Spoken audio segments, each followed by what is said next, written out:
Hello everyone and welcome back again to a brand new video. Do you want to set up eBay business policies? Well, you are in the correct place. First of all, I will need you all guys to head up to the customer service, get to customer service, setting, and then choose business policies option. In this part, you will find this article talking about business policies, and we will talk about in this article exactly on how we can set up one in here.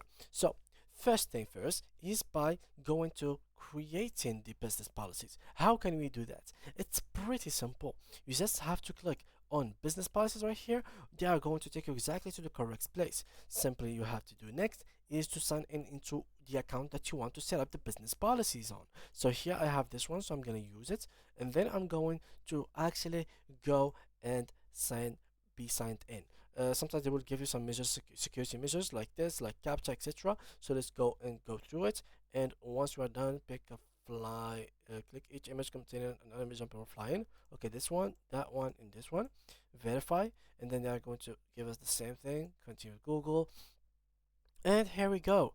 So now what we need to do is to actually go and manage policies from the business policies dashboard in the account section of my eBay.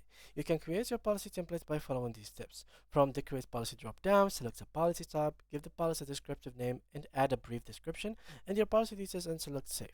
Now the policy is basically, for example, about how you are doing, for example, what will happen in case you sold like an item to a customer, and basically this customer didn't like that object. So what will happen in this case? So this is exactly what the policies are going to help you do. So here you can create a policy, payments, return, etc. Choose whatever you want with these options, fulfill them with all your conditions. For example, in case you didn't like the item, there will be no refunds, so you can simply just return it, but you will not get a refund. That's as an example. You can go creative with it. And yeah, that was it. See you guys in the next tutorial.